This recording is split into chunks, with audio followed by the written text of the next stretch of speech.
smoke showing from the Charlie Delta corner. We will be out on fire.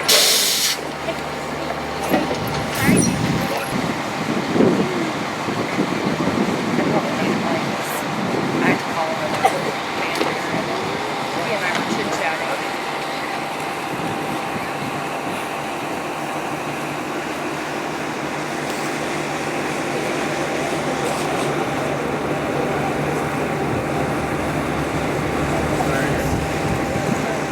Not sure. Do you want the planners over here? Well, it looks like Adam's fault. But typically, the engineer would come around here, and they would charge the hose with the tank water. Carry Copy, thanks. tank water. Who's on fire next? Is it around right there? Yeah. Okay, top floor.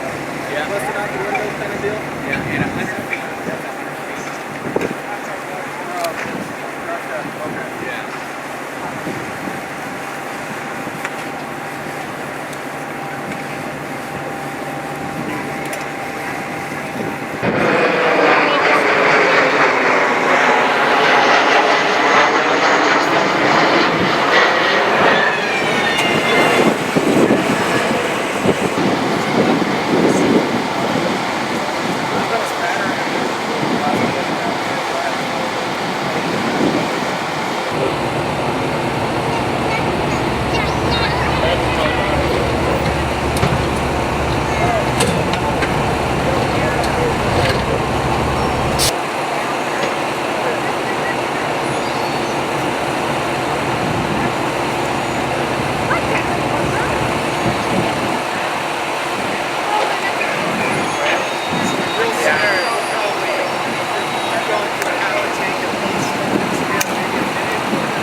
Get a little noisy. So I don't know if they were asking for that's just the end of it.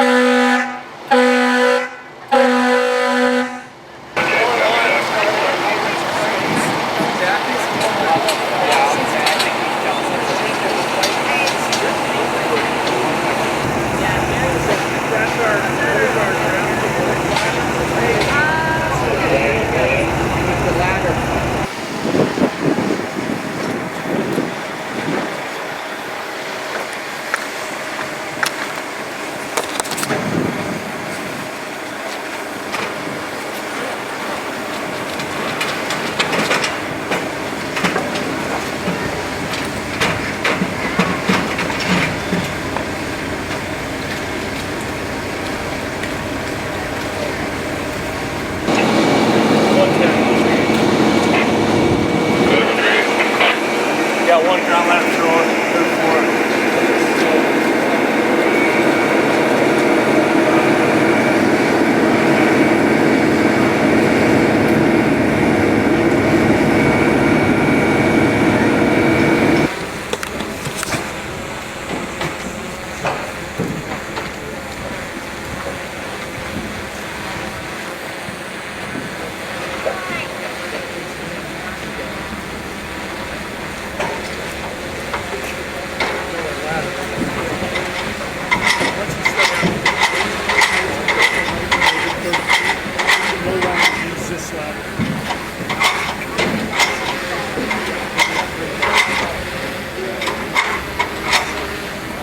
This is the point of closure. You have to have so many balls that you work off this.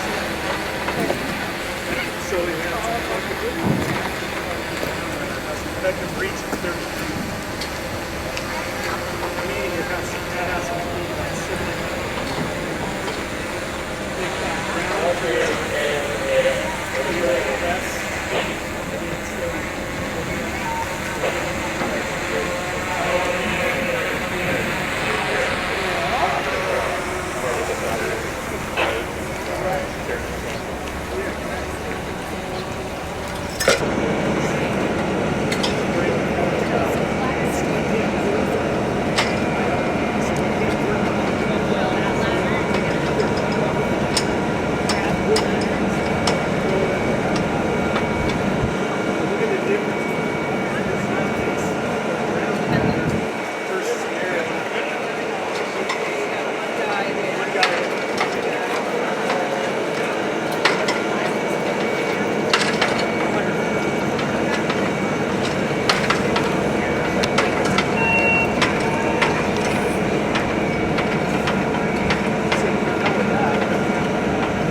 Yeah, we're not able to get the aerial extended. There's Delta unit.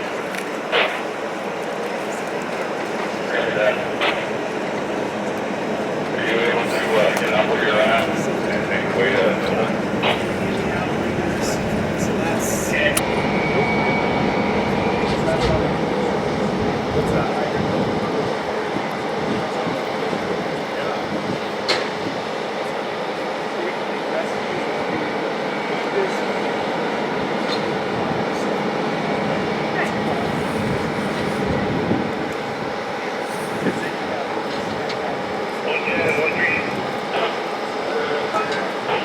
Yeah, we're heading to the roof on the aerial part two.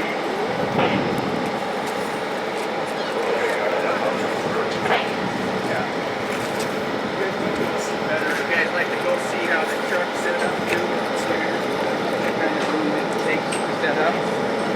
You guys can call guys. Yeah. I say you might not be allowed to try.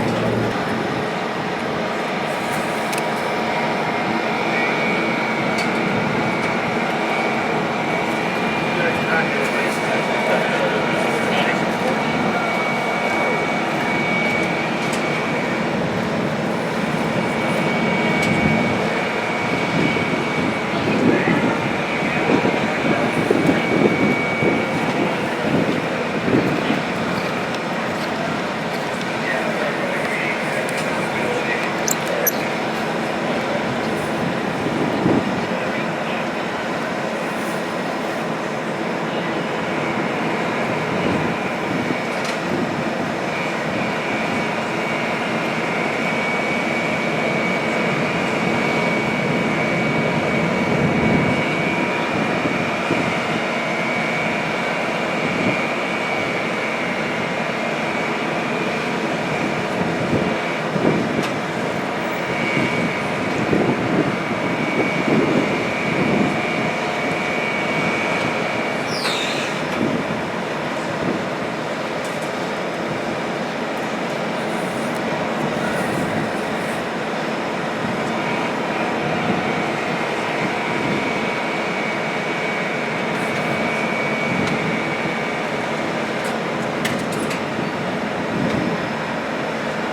are you?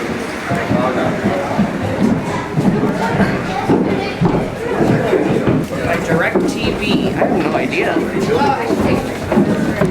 Again, Nathan.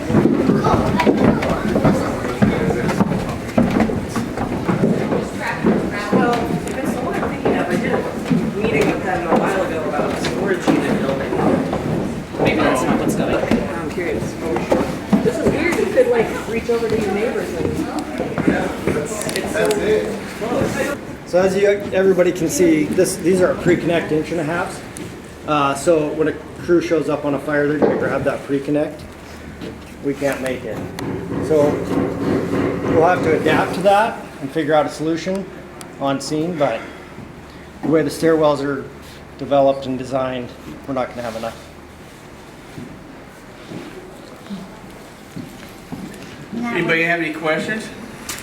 They don't have a 13D here, do they? No, so this is a townhome, so they end up doing the fire separations. They're the firewalls between each one of them to stay away from the, so they're essentially built under residential code, just like your personal house is. For up to 2 hours, this should be able to burn without getting to the other one. If it was an apartment building that was this high, it would have a 13R system in it, sprinkler system in it. So, yeah, so this is a tough one, and this isn't even the. They're not bumping on their depth. It was just short of 100 feet to this door, so they easily meet our small building access to 150. And this is unloaded without furniture. Yeah. Because you got furniture to navigate down there too. Yeah. You got to go over couches and around hutches and bookcases and all kinds of crap. Yeah, and one of the things I wanted to point out is I would say 9 out of 10 times we would not have got our aerial on this. We might have in the future, coming from the other way, got our aerial to nose in to the first responding engine. But 9 out of 10 times that hose, it's maybe a longer lay or it's filled.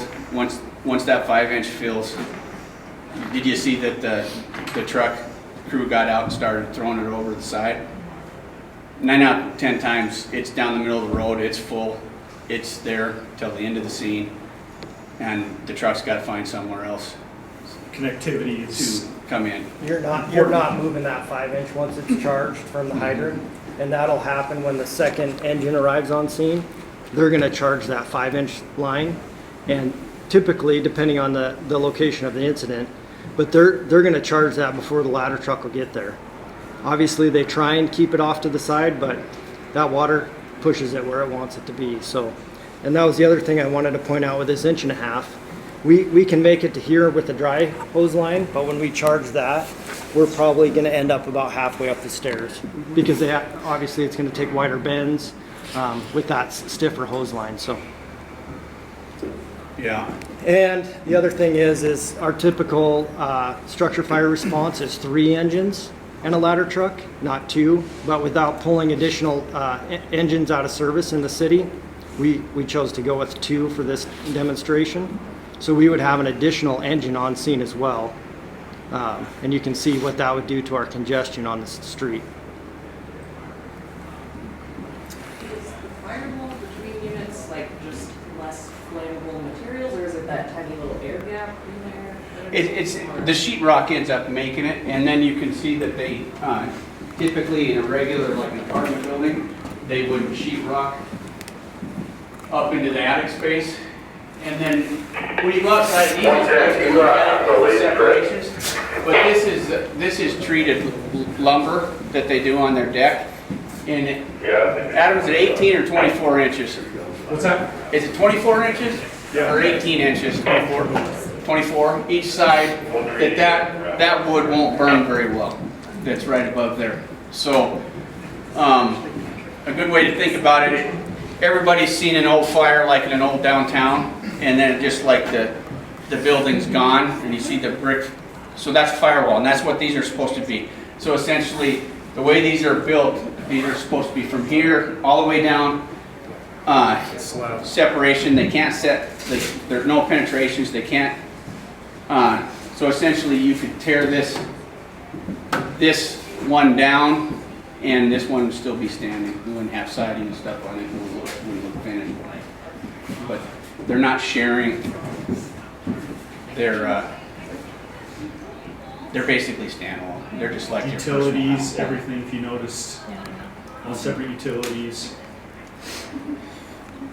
Yeah. So there. One other thing I wanted to point out, and we don't have a way to deal with this in our code. You saw our ground ladder out here, our biggest one that we end up pulling off of a truck. It was the one over here. Did everybody see us ladder the roof and put the... So me and Adam haven't been able to find a place in code that deals with this, but separation, fire separation between two separate buildings is 10 feet. So we allow buildings to be built 10 feet apart, and then we run a property line at the 5-foot mark. And when we do that, we throw a fence up or something like that, we're not going to be able to access this house with our ladder because we won't be able to pull it far enough from the house. And we need at least, to put the ladder, it's got to be 7.5 feet, just over 7.5 feet, offset from the building, and that doesn't even provide us working space. So we need 10 feet in order to step on the ladder with equipment, trying to drag additional equipment up that ladder. So we require 10 feet. Or no fan. I did have kind of a question for you guys on that. I ran into it yesterday on a project. If that fence is not solid planted all the way down, let's say they have an 8-foot section that's a rolling gate, can that rolling gate open and give you guys the access to that other property next door? Would that work? I'm just trying to find a way, because Yeah, I'm trying theoretically to help it would, solve but our problem, and yeah, I recognize that. it's just been a problem that we've run into.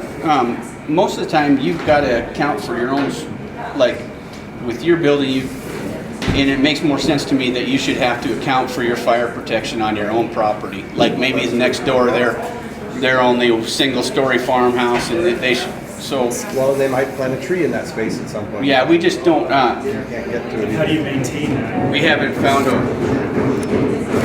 found a way to address that really, because The best we can do now is we can designate an area. So we've written on plans that we designate an area that will be used specifically for ground ladder access. So no landscaping, it's going to be a flat surface. We don't dictate that it has to be a hard surface, but it has to accommodate our ladders. And that includes no or minimal vegetation in that area, no air conditioning units in that area, all that stuff. All those extra When it's things tight. that never show up on the plans. Correct. We never see it, but we see when it's set on the plans. Correct. Almost every house gets one. well, I hope this explains, like, for you when you're dealing with this. I think sometimes people think we're Being working with aggressive. voodoo and making stuff up, and we're trying to let people build stuff. We're trying to Keep them alive. and we're trying to figure out how we can work through our own equipment and what we've got going. And you can definitely see why, like yesterday in our conversation, and we can work through that one like that. That's probably a better option to have that stairway to the roof Right. thing, but you can see why it's a much better deal for us to have the long side of the building. To not have to compromise. Have truck access. You know, like if this is 4 storage, Compromise giving is us the last that. fallback. It shouldn't be the first go-to. Yeah.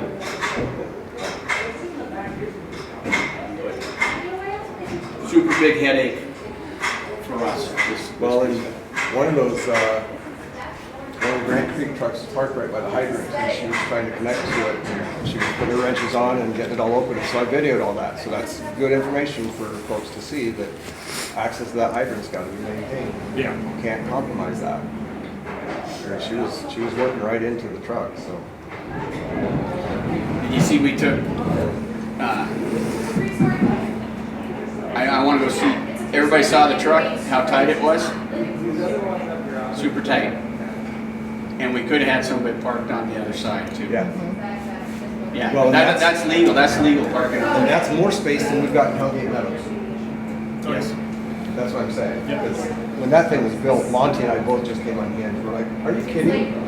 Just people driving through their boats are gonna make up the cars on either side of that damn road. Now you got trucks with like meters hanging out 2.5 feet. Yeah, this is better than that, but it still isn't ideal.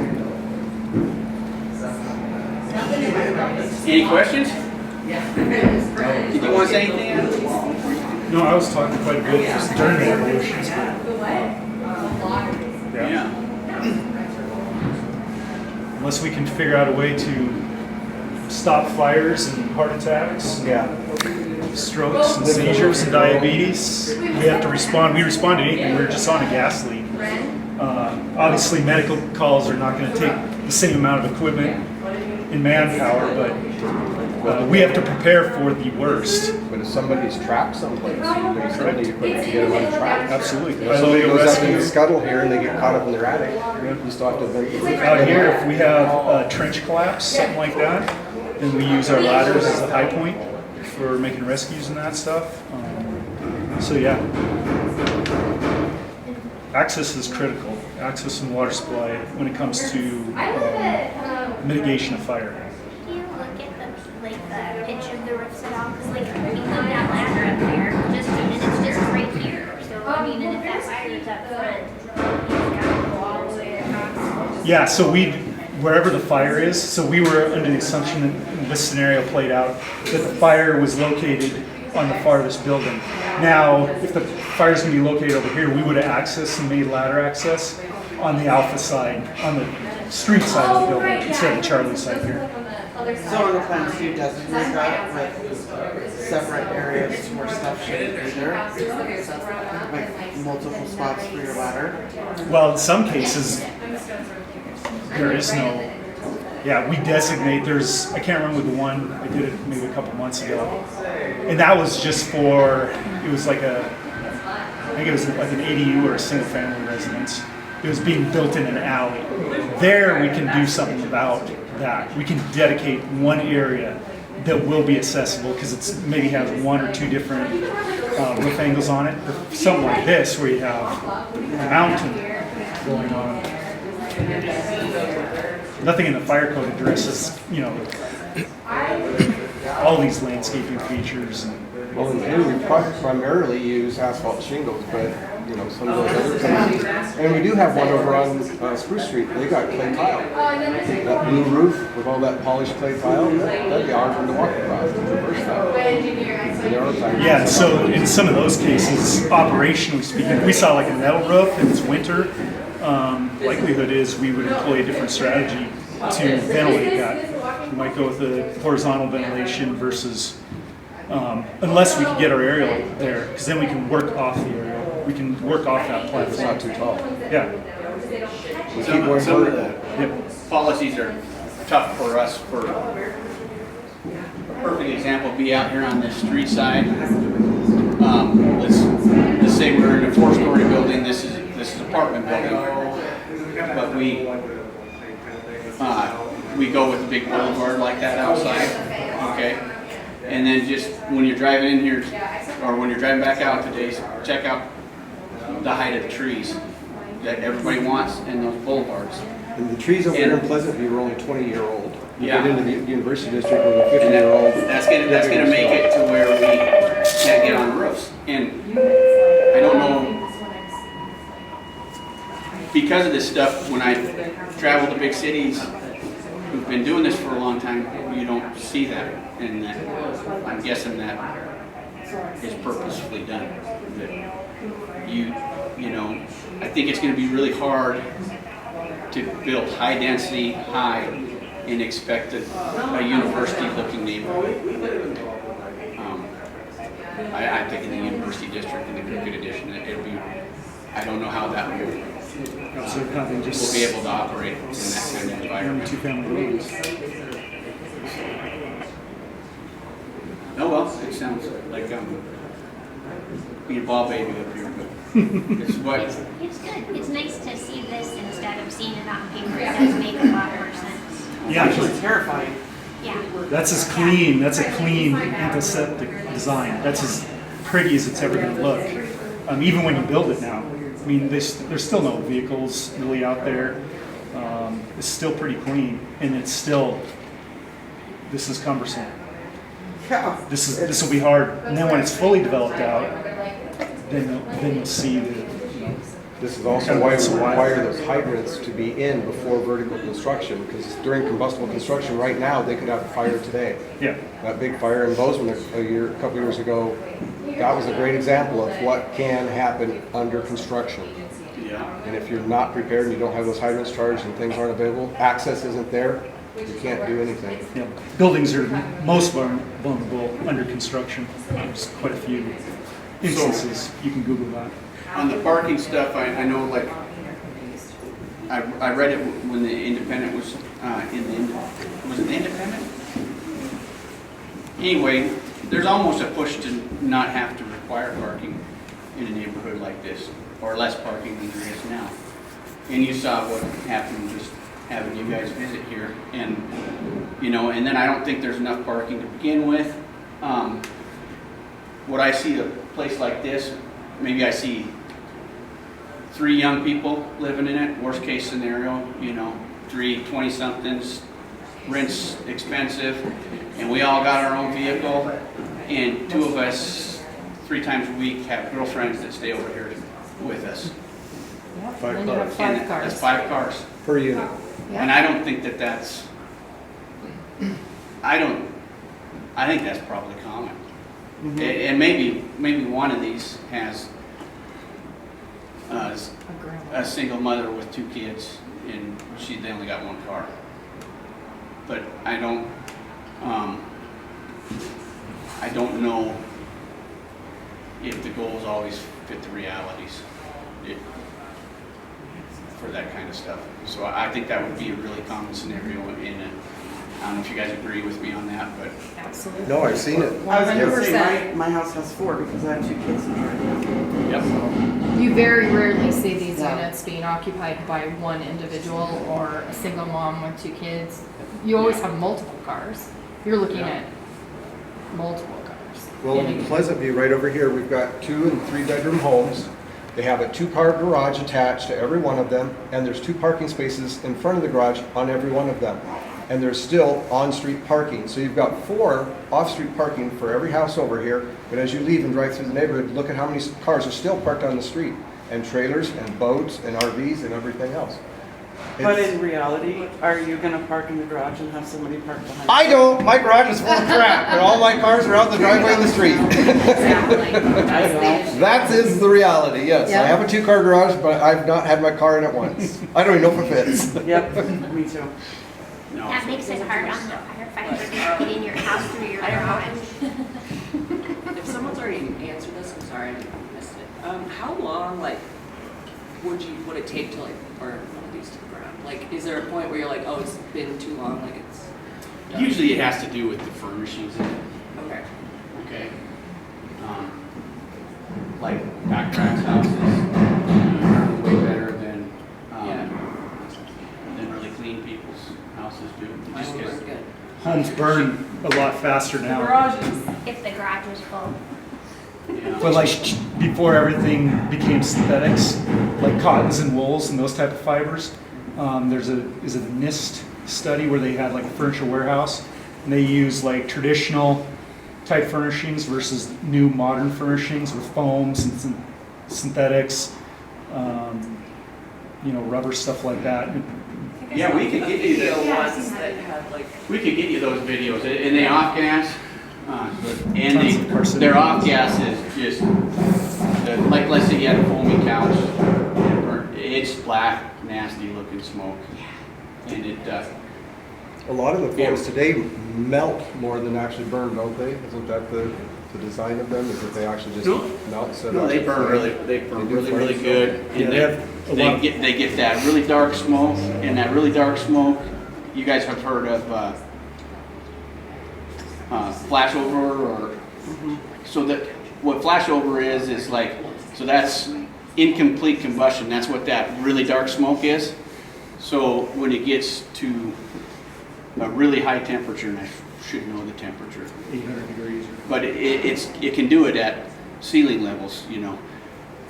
Then it just reignites so that it looks like the air burns, but it's the smoke catching back on fire. Yeah, it's like a vapor explosion. So it becomes a room on fire, the entire room. All those products of combustion that are in the air all ignite at once. More of a vapor fire than No, material fire. it's hotter than that, but it can, yeah.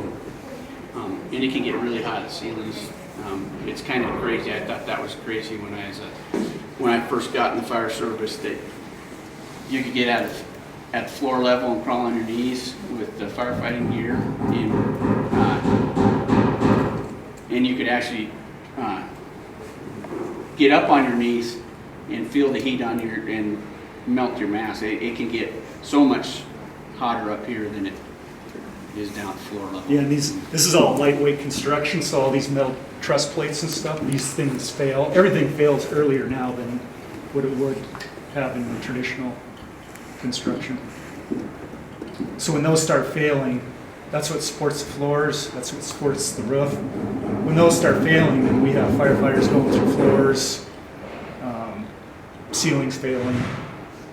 It takes us probably, average 6 to 8 minutes. So the fire's gonna be burning 8 minutes by the time it gets called in. It has to go through the 911 process. Then it gets dispatched out to us. We want to have a 90-second turnout time. Get there within 4 minutes, but we're coming into these after they've been burning for a substantial amount of time. So if we can get here as efficiently and quickly as possible is the key for us. I was watching the clock on my camera when I was recording the aerial, and from the time it arrived to the time it was deployed, it was about 12 minutes. Yeah. So in addition to the call time, the travel time, and the equipment deployment time, from the time somebody does call in about a fire, it could be up to 15 minutes additional burn time that's happened before you even get... Well, that was the best news. One of the things that the firemen wanted to see some stuff on this. One of the best things I thought about the whole thing is that they took the largest ladder that we carry on a first responding engine to see if we could make a save from a window. So, did you see that? Yeah, that was the alley one? I caught that. Yeah, so that they were just checking that for themselves. Because that huge ladder that we had, it comes with the ladder truck as well. So it's all, and the ladder truck is like, this is station 4. Right. That's the area we're in right now. They're the first ladder truck on every call in town except their own area. So engine 4 would come here because it's cross-manned, and the engine would, or the truck would be coming from station 3, which is at the bottom of Hillview Way on 39th Street. So we have to drive all the way here. What's the standard truck you take on those calls? It's just a generic They're- first response. Like what, I'm just curious what size. You're talking like a It's not fully a fire call, but like a back, gas tank. It's our engines, The puck engines. Okay. yeah. And were you happy with where the ladder met the window on this side? Was that an appropriate? No. Okay. It'd be good. It's better to Little higher up. get it's better to get the rungs into the window and then you can enter the window. But I was actually really happy with it because I didn't think I didn't think it would work as good as it did. Yeah, you want an anchor point. What Right. Dax is saying, you want those rungs in the window And sill. they were just short of it, right? Yeah, so now you don't have any stability on that ladder. So if there's any movement there, and you're going to be climbing that, Right. someone's going to have to get there. It would be So it makes easier it to tough. window because you'd have the window to grab on. On a roof, if you don't have the rungs coming over, you're working down at your feet on the edge of the roof and there's nothing to grab. Yeah. So it's really bad on a roof if you don't have the rungs going past. Rungs are always better because like if you run them into the window, you can basically climb the rungs into the room. But that's a key consideration, what they showed you guys there, because there's only one way out of this building. Right. That's through the front door. If that's where the fire is, then everyone up here is trapped. So that's why we're making a rescue. Well, and that ladder access you had outside there is unlandscaped territory today. But once they throw down some shrubs and some other rocks and boulders and pretty things, Now that compromises things too. Wouldn't that cushion your fall block? Bush might, rocks won't. Depends on what you hit. That's a good point. No, I thought it went well. So, And what would need to change on Mary Jane for you guys to, I don't know the name of that setup that you did, where you like pull out the little anchor points on either side, and you said if there was on-street parking, you wouldn't have enough space to do that. You brought like the big ladder up above. With our outriggers. The outrigger, yeah. Yeah. What kind of space do you need on a street to do that if it has on-street parking? 19 feet and so many inches. Yeah, it's actually 19 feet 1 inch is outrigger to outrigger, like plate to plate. Okay.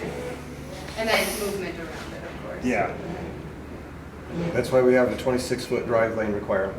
Right. And 26 feet, if you take, let's say that 19.1 is actually 20 feet, you take the 26, that only gives 3 feet on either side of the outriggers. And these guys are suited up, they got oxygen Right. tanks a lot of times, they're carrying boxes and tools and crap.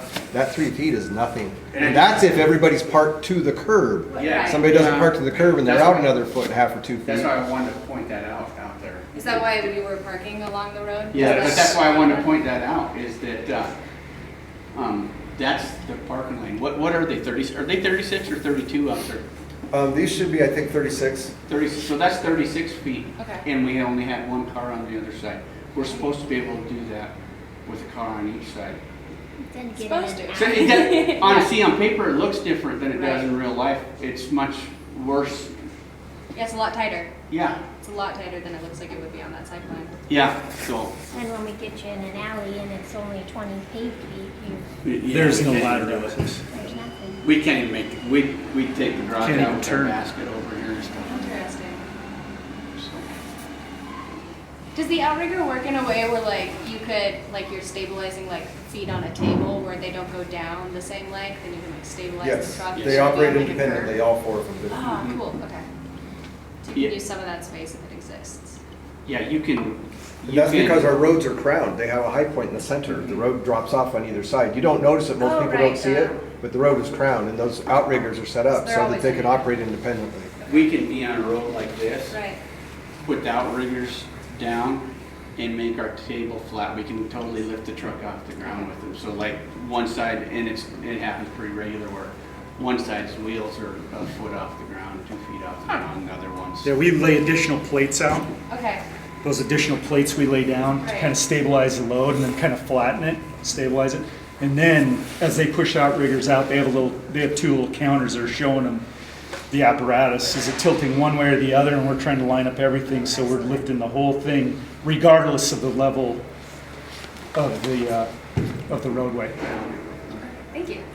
We try not to short jack. We don't employ the use of short jacking, Yeah. where you just, if we were working off this side, where we would just put these outriggers out and we wouldn't deploy these. Right. We don't use that That strategy. seems like a liability. Yeah. Okay. So we always deploy all the outriggers to their fullest extent, and then we can manipulate from there for stability purposes. Because there's weight loads that we have to look at, depending on how many personnel are in the bucket. Are we flowing water out of the bucket? That dictates how far we can extend, how high we can extend. Cool. So if you were to rescue people in this building, the people on the roof would be cutting a hole for ventilation, and then the people running the hose would be doing rescue? How does that work? Well, rescue would be the first thing. You wouldn't be worried about the. Anything else? Yeah, we'd be Yeah, taking the that- hose line so in that- with us and then Okay. looking for people. So, life safety is the number one thing that you gotta do, so any kind of rescues, then extinguishing the fire, and that would be part of extinguishing the fire if there was a Yeah. fire in the attic. So yeah, so our guys would have came in, 2 guys would have came in with that hose line. The second one would have had chains, so he would have had a Halligan tool and an axe. Okay. We would have had a thermal imager, so we can see. And then our radio People show up communications. as cold on that then? Is that how that's useful? Is what that? Would thermal? people show up as like colder on that if you like see them amongst the heat of a fire? Or is it just With so your you're thermal imagery. seeing the fire? Oh yeah, you'd be able to pick out a human form with the thermal imager. Because I mean, obviously it's going to show you difference between hot and cold, but it will show you Yep, so that's why we use that thing. Yeah, it I needed can that. work, it can work either way. Yeah, you can flip the, It's just gonna be a different heat than its surrounding area. Yeah, that makes sense. And It's like hopefully the, you're seeing some movement, and that movement will also show up in trigger too. Yeah. but then we go around, so if we were to enter a bedroom here, we'd enter in and then they'd pick out, I don't know if it is clockwise or counterclockwise, and then Right. the guy with the hose, we'd be at the door, and we'd have a guy search this entire room, under the beds, everything with those tools, poking, feeling through the closet, and then you clear out, and then you close that door behind you, go to the next area, using a thermal imager as well. That's how if we know there's a known rescue or unaccounted for residents in the building. 'Cause you never With the know hose when- line too. So if we run into the fire, we're gonna try to extinguish it or limit it to a certain extent, and then try to get those. Kids Right. especially, Rescue. you never know, they'll run into a closet or crawl under the bed or hide behind something. And if you just visually look around the room and don't see anybody, it doesn't mean there isn't a body in there. There could Right. still be someone. And if they are overcome by smoke, they could have passed out and be Right. invisible. They might not be moving at all. So that room suite takes a bit.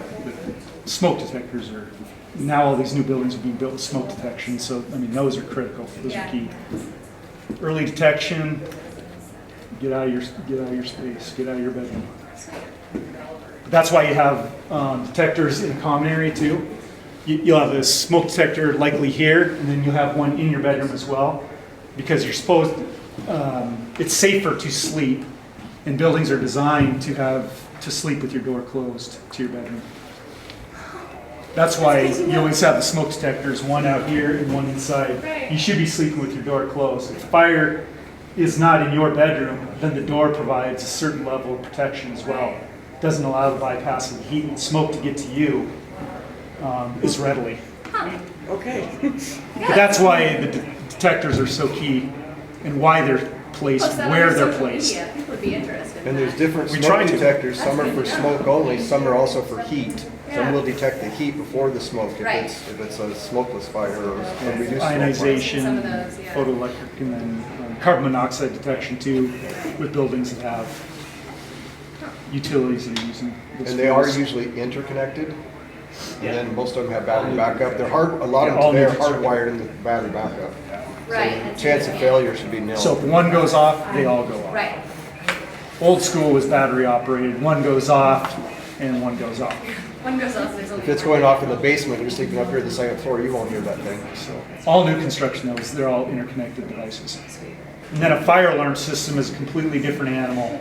Like the ones in schools and. the Yep, city commercial hall. buildings, Yeah. that's a completely different animal than residential single or multi-station smoke detectors. Those are totally different. But if we can't get access, and we don't have water supply to a building like this, that's where we can come in and say, hey, we don't have great access, so we're going to employ a strategy where we have equivalent protection with a modification of the code, and that would be a 13D sprinkler system in something like this. Right. So fire should never get that big or progress that fast. People should be able to get out of the building quicker when we don't have adequate access, when we don't have adequate water supply. A residential sprinkler system should slow the spread of fire, allowing people to get out. Your smoke detector should go off if there's a fire Right. before it gets to you. Smoke will initiate those alarm devices. You get out of your building, and the fire stays small. That sprinkler head, and they only pop. If the fire's right here, there's a head right here. This is the only one that's going to go off. This single sprinkler head. It's not like in the movies where they all go off? No.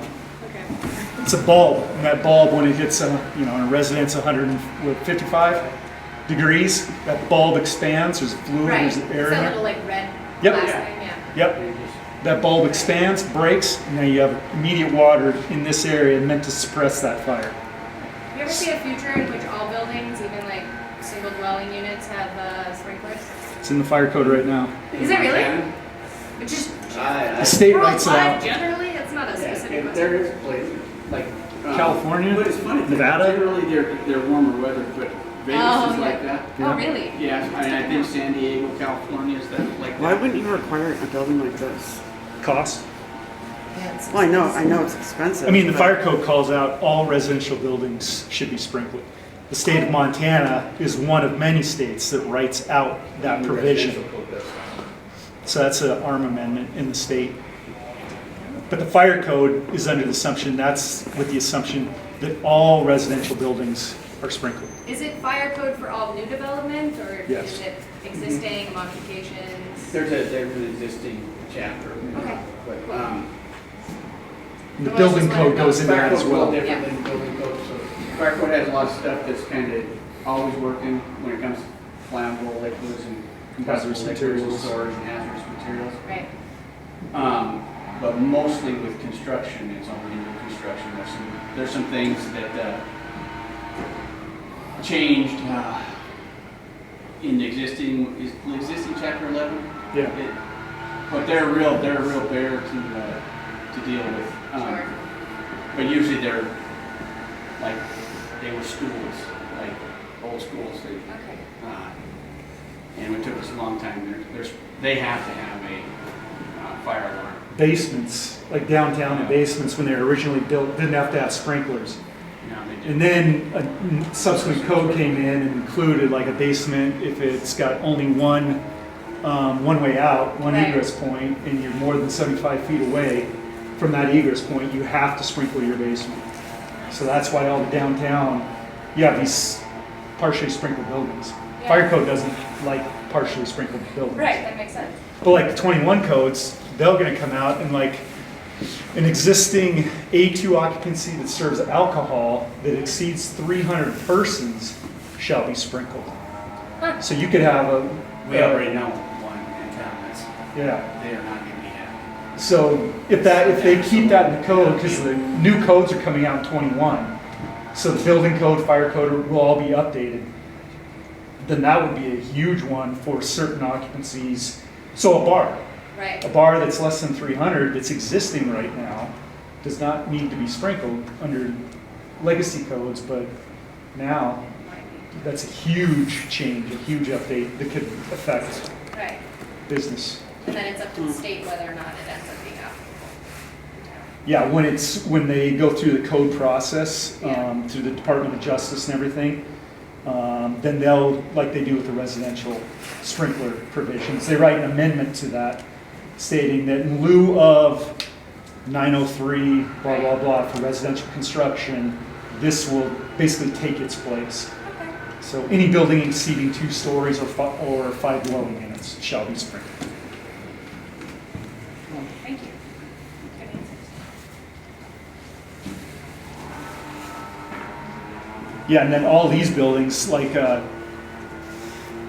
anything that's going to require a commercial building permit, Dax and I review that thoroughly, wholly, including the building itself. But like these buildings that are 1 or 2 family dwellings or townhomes, those are built under the International Residential Code, which fire does not review those buildings. Only the building department reviews those buildings. We, however, do have the authority to review the site that they're built on. And those sites always have to require, they require the same fire department access and water supply as any commercial development. We just don't ever see the building itself. So like when they're like Granite Creek or Rattlesnake and they're building a home that has a driveway that's 250 feet and it's 8 Right. feet wide and it's got no turnaround, that's why those get pushed to us all of a sudden. Sure. Where we're going, well, wait a minute. We need certain minimum levels of access. So stay under 150 feet or provide a performance-based turnaround for our engines. So we do use, the fire code is basically a performance-based design code. Yeah, send the one that's gonna help us get the language on the site plan checklist. Oh, nice. Oh, yeah, I've been looking for you guys to send me some notes We about just got that. it, so we're Sweet. gonna send it. Yeah. You guys can manipulate however you want. Yeah. I Yeah. probably shouldn't, but I might. Okay. Yeah, that would be cool to add. They gave us the big version and a shortened up version, so we could pick and choose. Yeah, good idea. Yeah, it's basically emergency access water supply and during construction. Those all apply Excellent. to residential construction. And they can do it either by the prescriptive code or a performance-based design. Okay. So that's where the fire code is different than other codes. with our experience and knowing how our operations work, the designer can provide a performance-based design meeting the intent of the code that doesn't let life or fire safety. It's an example for the customer doing a site plan checklist, it all makes sense. Yeah, because sometimes the fire code, we run into stuff depending on your site or the city's existing water supply in certain areas where it just becomes almost impossible or ridiculously expensive to get a relatively small project. And then the fire code allows us to do trade-offs. So, and it was funny because like you're talking about residential sprinklers, that wouldn't be a trade-off. It's a common trade-off for us because we're concerned with fire. Anybody who has a fire sprinkler system is safer than somebody that doesn't. Doesn't matter what the construction is. I don't care what it is. They're safer than. And most fires happen in residence. Most people are injured and killed in residential structure fires. I love it, that's great. Let's head out.